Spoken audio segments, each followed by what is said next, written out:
For problems number 7 and 8, they're straight order of operations problems, so you know the drill. You need to write PEMDAS off to the side, and the idea is to make a beautiful V shape, and at the end only have one number. So for parentheses, let's do parentheses one at a time. So 20 minus 5, that's obviously 15, plus 3 to the third times, and 4 plus 2, we can do the parentheses, since they're both parentheses, we can do them at the same time, times 6, right?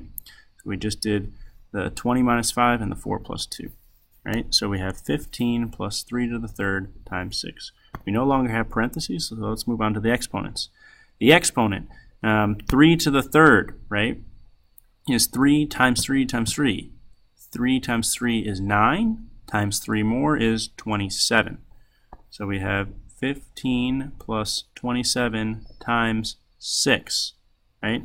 20, and now it's going to be super tempting to do 15 plus 27, but multiplication becomes before addition or subtraction. So we have to do 27 times 6. I'll help you out. That gives you 162. So 15 plus 162 gives us our final answer of 177.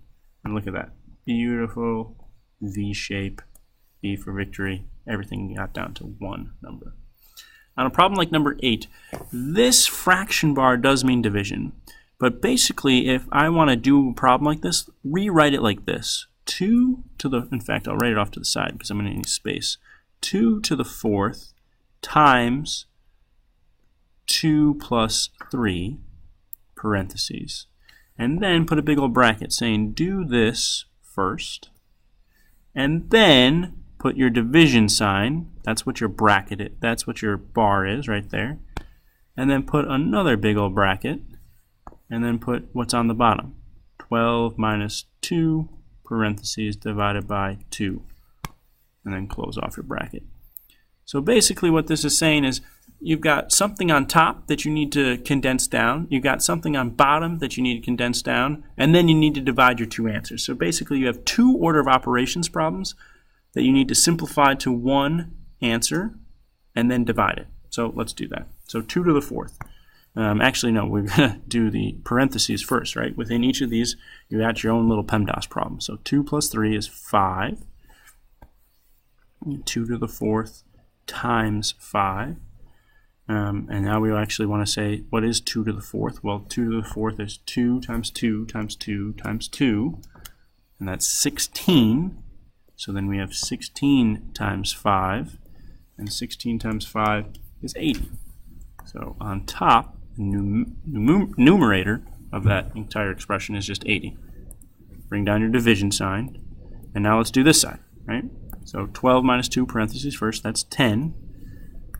Bring down the divided by 2, and then 10 divided by 2 is 5. So this side was much easier, right? So really, you can just kind of scoot this on down here. It's 80 divided by 5 is what this eventually ends up being. And your answer is just 16. Okay. We're going to talk about this real-world application, hopefully if we have time in class. It basically says that in arcade you've got two options. You can purchase a power card, which gives you 7 credits to play video games for the first 10 minutes, and then triples every 10 minutes for an hour. Or you can buy the standard card, which just gets you a flat total of 4,794 credits. If you're only going to stay at the arcade for an hour, which card will give you the most credits? So basically, they're giving you two options. Should you buy the power card or should you buy the standard card? Basically, you're going to say, if I'm only staying for an hour, which one's the better deal? And we'll talk about that in class. All right, that's the end of part 3.